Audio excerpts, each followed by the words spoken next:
My stepdaughter ignored me at her wedding. I congratulated her, but she whispered, "You're not really family." Later, the DJ announced, "Time for the parent-daughter dance." Her smile faded when the song started and I should have expected it. The cold shoulder. The fake smiles. The way my stepdaughter, Claire, barely acknowledged my presence on her wedding day. But I still held on to hope. Hope is a fool's crutch. I stood at the edge of the lavish reception hall, watching Claire laugh with her new husband. She looked beautiful, radiant even, beneath the warm glow of the chandeliers. My heart swelled with pride despite the tight knot in my chest. I had been there for her since she was 9. Bandage scraped knees. Stayed up during fevers. Cheered the loudest at every recital. Yet, here I was, an afterthought. I approached her with a warm smile. "Congratulations, sweetheart." She barely turned her head, her voice hushed but sharp. "You're not really family." A whisper, yet it sliced through me like a blade. I swallowed the hurt, forced my face into neutrality. Years of sacrifice, erased in 5 words. I stepped back, watching as she flitted between guests, her real family. Her mother, Julia, was there, draped in designer silk, her perfectly manicured fingers wrapped around a champagne flute. Julia, the ex-wife who had returned just in time for Claire's engagement, weaving her way back into her daughter's life like she had never left. I clenched my fists. I knew Julia too well. Manipulative. Cunning. Always playing the long game. She had poisoned Claire against me. I was sure of it. But I said nothing. Today wasn't about me. Then the DJ's voice boomed through the speakers. "Time for the parent-daughter dance." The crowd cheered. Claire's smile faltered, just for a second, but I saw it. Then she looked toward Julia, who beamed and stepped forward. But the music started, and the first notes weren't the soft, sentimental tune she expected. No, it was a song only Claire and I knew. The melody rang through the hall, echoing years of memories. The song I had sung to her when she had nightmares. The song that played in the car during road trips. The song she had once called our song. Claire froze. The color drained from her face. She turned, eyes locking onto me. For the first time that night, she truly saw me. The murmur started. Guests exchanged confused glances. Even Julia's perfect mask slipped, her eyes narrowing. Claire looked at the DJ, her voice strained. This isn't the song I picked." The DJ shrugged, holding up a slip of paper. "Your request, right here." Claire snatched it, scanning the handwriting. Her own. A gasp escaped her lips. I didn't write this." The room grew heavy with tension. I tilted my head, watching the panic flicker across her face. Because I knew the truth. I knew who had tampered with the song. And I wasn't the only one. Claire's hands trembled as she stared at the slip of paper. The crowd murmured, whispers weaving through the room like ripples in water. Julia, ever the master manipulator, quickly recovered, letting out a soft laugh. "Well, darling, it's just a song. No need to look so." Claire turned to her, eyes sharp. "I didn't write this." Julia's face remained composed, but I caught it, a flicker of something behind her eyes. Claire wasn't supposed to question it. She was supposed to accept it, brush past it like it didn't matter. But it did. The melody played on, winding through the air like a ghost from the past. Claire turned toward me, her expression unreadable. For the first time that night, there was no forced indifference. No cold dismissal.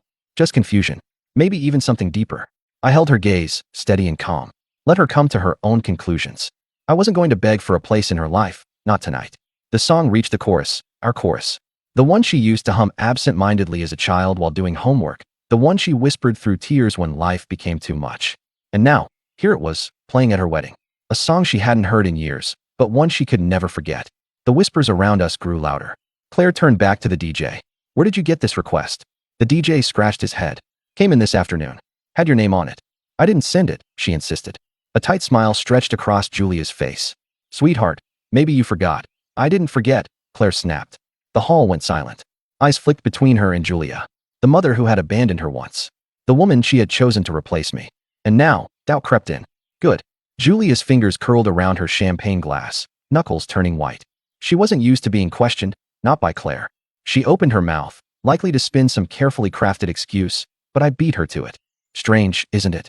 I said, voice light but firm. "Handwriting can be forged. People can be misled." My eyes flickered to Julia for the briefest second, just enough for Claire to notice. Julia laughed, a little too forcefully. "Oh, please. Are we really turning this into some kind of conspiracy?" Claire didn't answer. Instead, she crumpled the paper in her fist and walked away from the dance floor. The song continued without her. Julia shot me a warning glance before following. I let out a slow breath. This wasn't the time to push. The seed was planted. Claire was questioning things now. And if there was one thing I knew about Julia, it was that she hated being questioned. I turned toward the open bar. If I was going to get through the rest of this night, I needed a drink. I had just taken the first sip of my whiskey when I felt a presence beside me. Claire's new husband, Nathan. A decent guy, from what I had seen. Kind, steady, but too trusting. He leaned against the bar, eyes darting toward the dance floor where Claire and Julia were locked in an intense conversation. That was unexpected. I hummed in response. Took another sip. He hesitated. Then, lower. Did you do that? I set my glass down and looked him straight in the eye. No. He studied me for a moment, then nodded. I believe you. I raised a brow. Do you? He exhaled sharply, rubbing the back of his neck. Claire's been different since her mom came back. I tried to tell myself it was just the excitement of reconnecting, but he sighed. I don't know. Something feels off. I waited. Let the silence stretch between us. And then, the words slipped from his mouth, quiet but weighted. I think Julia's hiding something. Bingo. The problem with people like Julia? They always got too comfortable. Too confident. And when they did, they got sloppy. I leaned back in my chair, tapping my fingers against the bar. Then maybe it's time we find out what it is. Nathan swallowed. How? I glanced over at Claire and Julia. The tension between them was palpable. Claire's eyes were sharp now, calculating in a way I hadn't seen in years. She wasn't fully on my side. Not yet. But she was starting to doubt. And doubt was dangerous. For Julia. I turned back to Nathan, a small smile playing on my lips. We let the truth do what it does best. His brow furrowed. And what's that? I lifted my glass, swirling the amber liquid. Rise to the surface. Nathan exhaled slowly, his grip tightening around his drink. He was a good man, loyal, steady, but this was new territory for him. The kind of battle you don't win with patience and kindness. You think she'll admit it? He asked, voice low. I huffed a quiet laugh. Julia? Never. But people like her don't need to confess. They unravel. All we have to do is tug the right thread. He nodded, but his jaw was tight. He wasn't naive. He knew that whatever Julia was hiding wouldn't be small. But he wasn't ready to see the woman his wife had put on a pedestal for what she really was. Not yet. A sharp laugh cut through the air. I turned my head just in time to see Claire pull her arm from Julia's grasp. Their conversation had escalated. Claire's expression was unreadable, but Julia's? That was pure panic, masked under a thin layer of controlled anger. It was subtle, but I knew her too well. She was slipping, and she knew it. Claire turned on her heel, pushing through the crowd, ignoring the confused glances from guests. Her pace quickened, her wedding dress trailing behind her. Nathan cursed under his breath. I should. I held up a hand, stopping him. No. Let her go. His brow furrowed. But, she's starting to question things, I murmured. Let her sit with it. He hesitated. Then, reluctantly, he nodded. Julia, meanwhile, was already shifting gears, plastering on a bright, practiced smile as she turned to the guests, laughing off whatever just happened with a well-placed joke. She'd smooth things over, pretend nothing was wrong. But it was. And she knew I saw it. Her gaze met mine across the room. And for the first time that night, she didn't look victorious. She looked afraid. The night dragged on. I kept my distance, let the events play out naturally. But my gut told me something was coming. Julia wouldn't go down without a fight. She never did. And I was right. I had just stepped out onto the terrace, needing a breath of fresh air, when I heard footsteps behind me. Light. Deliberate. Julia. I didn't turn around. That was quite a show you put on. She exhaled sharply. What do you want? I finally turned to face her. She was composed, always composed, but there was a tightness around her mouth, a tension in her shoulders. Want? I repeated, tilting my head. Now, that's an interesting question. She crossed her arms. You've already poisoned Claire against me. I laughed at that. A real, genuine laugh. Oh no, that was all you. Her eyes darkened. She's my daughter. I took a slow step closer. And where was that motherly devotion when you left her? Her jaw tightened. People change. No, I said. They just get better at lying. A long silence stretched between us. She wasn't used to being confronted.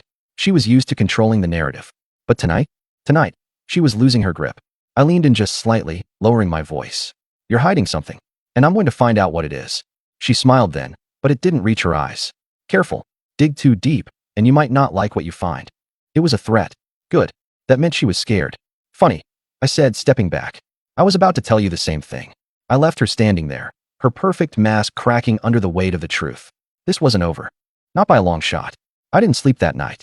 After the reception ended, I returned home, but my mind was still at the wedding, still replaying Julia's threat. Dig too deep, and you might not like what you find. Typical Julia. Always in control. Always 3 steps ahead. But she had miscalculated something this time. Claire was doubting her. And once doubt sets in, it spreads. I poured myself a drink, the ice clinking softly in the glass. I needed to figure out what Julia was hiding. Because whatever it was, she was willing to fight tooth and nail to keep it buried. And that meant it was big. My phone buzzed. A message from Nathan. Claire won't talk to me. Locked herself in the study. Haven't seen her like this before. I think she's digging. I smiled. Claire was finally looking for answers. I grabbed my keys and headed out the door. Nathan let me in without a word, leading me down the hall to the study. She's been in there since we got home, he said quietly. I tried talking to her, but she just kept saying something isn't right. I nodded. Let me try. I knocked once before opening the door. Claire was at the desk, surrounded by papers, her wedding dress still bunched around her. She hadn't even changed. Her hair was slightly undone, her makeup smudged from hours of stress. She looked up at me, and for the first time in years, I saw her, not the version Julia had crafted, but the little girl I once knew, the one who trusted me.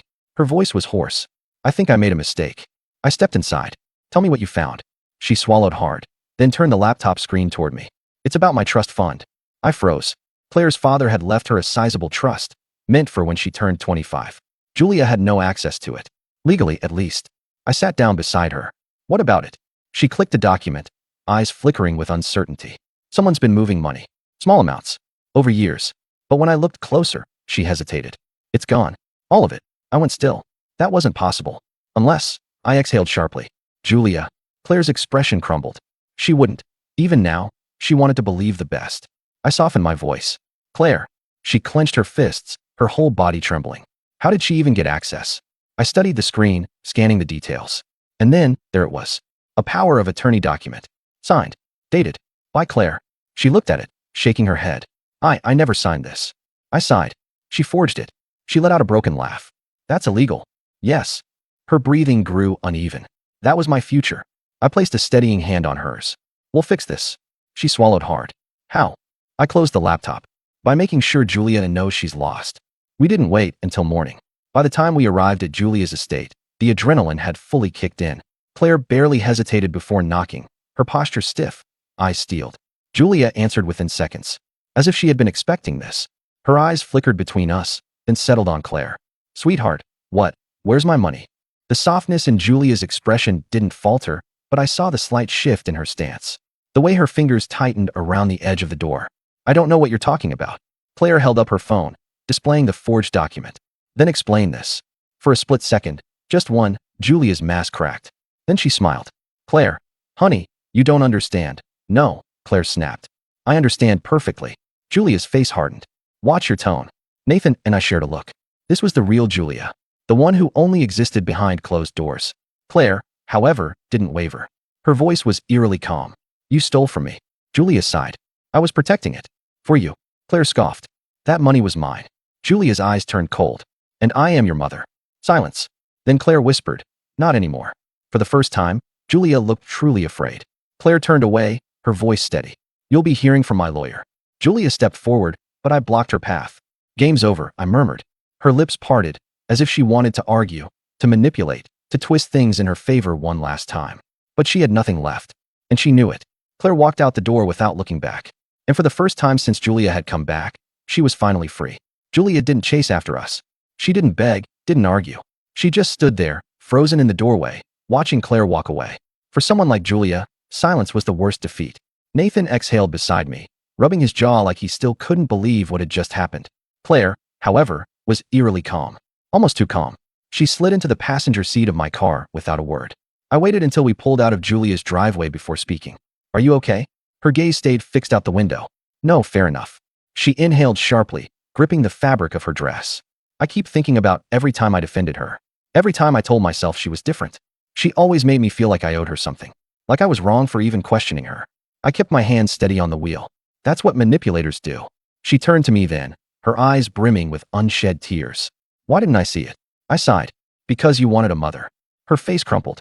She pressed her hands to her mouth, shoulders shaking. I didn't fill the silence. I let her feel it. The grief, the betrayal, the weight of everything she had just lost.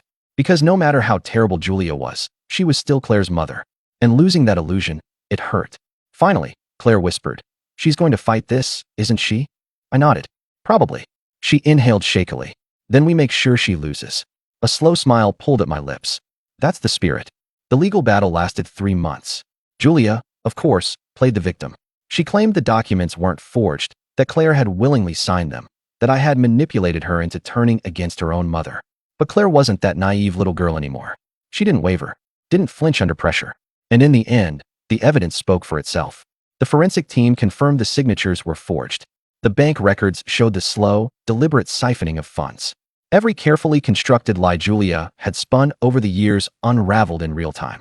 She had no way out. The judge ruled in Claire's favor. Julia was ordered to pay back every cent. And when she couldn't, she lost everything. Her reputation, her assets, her carefully built facade. Gone. The last time I saw her was outside the courthouse. She looked smaller somehow, weaker. Her eyes found mine. Happy now. I studied her for a long moment. Then I said, no, because there was nothing happy about this. Nothing satisfying about watching someone self-destruct, even if they deserved it. She opened her mouth, but I walked away before she could speak. Some battles aren't worth fighting anymore. Claire took time to heal. Some days were harder than others. There were moments when the grief hit unexpectedly, when she'd hear a song, see an old photograph, remember the mother she thought she had. But she never looked back. She and Nathan moved forward, built something real. And me? I stayed. Not because I had to. Not because I was waiting to be chosen as family, but because I already was. And for the first time in years, Claire saw it too. The restaurant was quiet, filled with the soft hum of conversation. Claire sat across from me, a warmth in her eyes I hadn't seen in a long time. She lifted her glass. To new beginnings. I clinked mine against hers. To family. And this time, she didn't hesitate. She smiled. Yeah, to family.